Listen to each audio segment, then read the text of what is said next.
Evaluate where you are. Look at it. Assess yourself. Assess yourself and assess the situation. What brought you there? What has brought you to this point? What did you learn from it? Are you learning anything, or are you doing it over and over and over again? Somebody said that insanity is doing the same thing in the same way, expecting a different outcome. Don't let this year be like last. And if last year was great, still don't let it be that way. Raise the standard. If your life is perfect and extraordinary, you darn well know you're not going to be happy unless you keep making it better.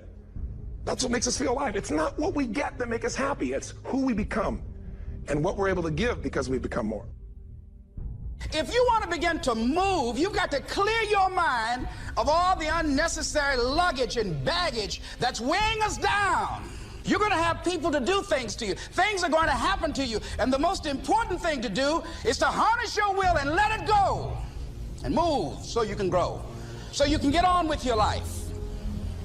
It doesn't matter about what happens to you. What matters is, what are you going to do about it?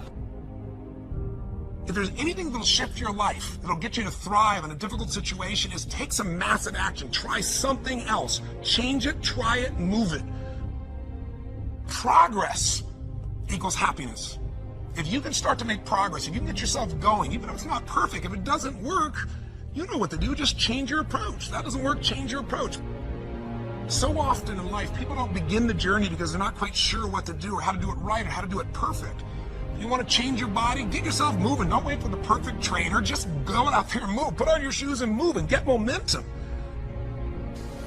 I'm going to turn this situation around. I'm not going to sit back and moan and cry over what happened and what went wrong and who did what. I'm going to do something about this situation. The other thing is, take full responsibility for your life. Accept where you are and the responsibility that you're going to take yourself where you want to go. Someone said we have two primary choices in life.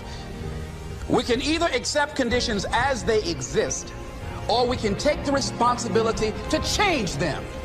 See, a lot of people want to exempt themselves from taking responsibility. All they want to do is talk about the problem. Every time you see them, they'll tell you their story over and over and over and over again. No. You want to take responsibility for your life. I got me here, I can get me out of this. And I'm getting out. I'm not going to be a volunteer victim. And so all you're looking for are new breakthroughs through practice and practice and practice. You'll get better and better and better. And there's still some things that will happen to you that will catch you on the blind side that you did not anticipate. You'll get knocked down, but you won't be knocked out.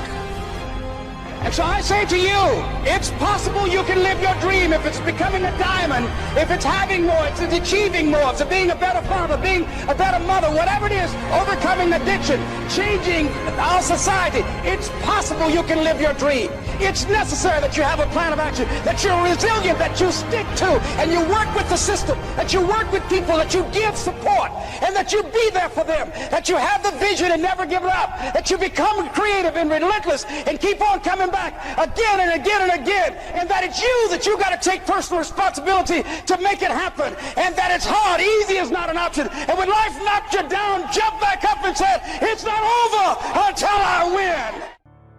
Avoid people and situations that upset you. See, there's some people that know just how to push your button. They know just what to say.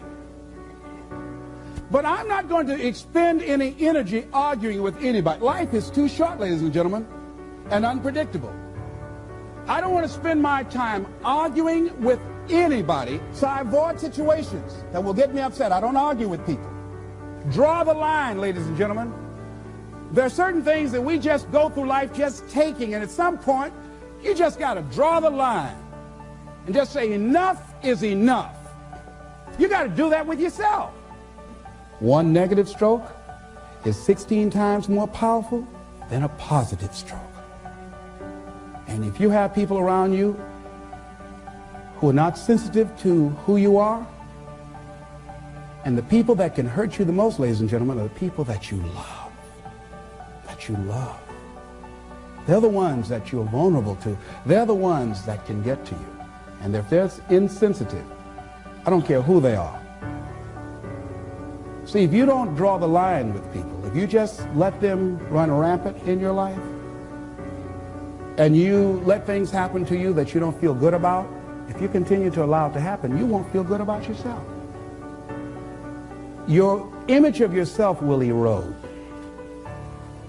So you've got to draw the line. Why do people just go to a job where they're miserable, day in and day out? Why do people stay together and they're miserable, sleeping in separate rooms, or arguing, or the only thing they have in common is paying the bills? Don't talk, don't communicate, don't share anything together. Day in and day out, as short and unpredictable that life is, being mean to each other. Why do people do that?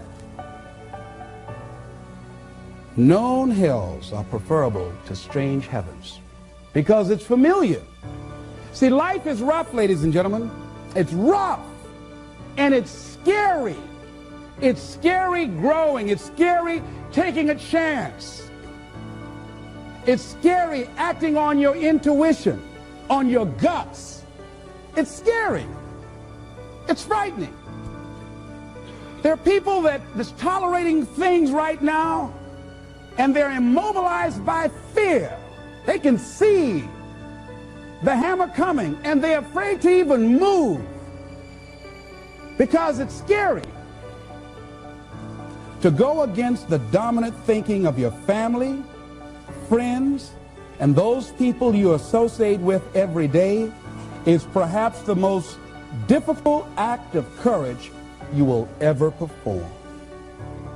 See, when you start growing, when you start changing the way you walk, the way you talk, the way you act, the way you respond to things, the way you use your time, when you start saying, no, I can't do that. Why? You're too busy. You don't have the time. No, I have my own agenda. So if people can put you on a guilt trip, they will. And use you and abuse you over and over and over again. You got to draw the line. You have to draw the line on them. Don't go through life feeling like you're powerless. Victims are people that are powerless. You're not powerless. You are powerful.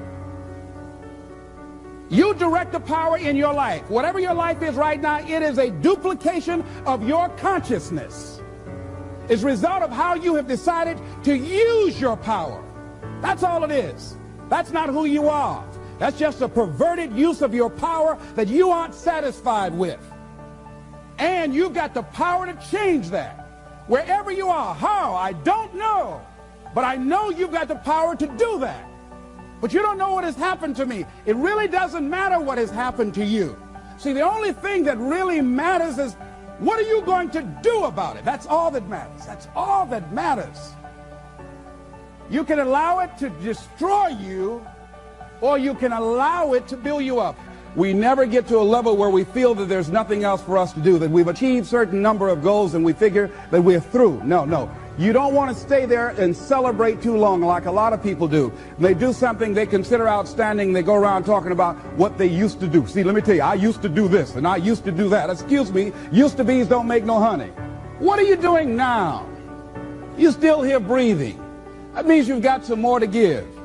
Doesn't matter how old you are, doesn't matter about where you are, doesn't matter about what you have, doesn't matter about what you've done.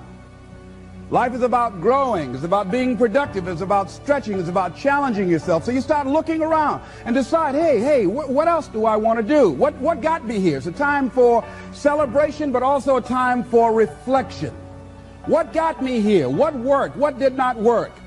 What do I need to do to repeat so that I can get the same kind of results in other areas of my life? If the goal is to improve my health, if the goal is to improve my relationship, if the goal is to improve my income, if the goal is to improve something in society, what is it I need to do? Now, don't get confused with what you do with who you are. Don't trip. Don't go on some type of ego trip, talking about how bad you are. None of us do anything by ourselves. Develop an appreciation for external support as well as good fortune, because all of those things play a role.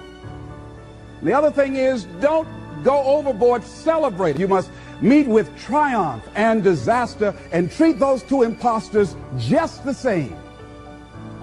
You look at it, hey, I did it. I feel good about that. Now you're moving on to the next thing. Things did not work out the way you wanted them to work out.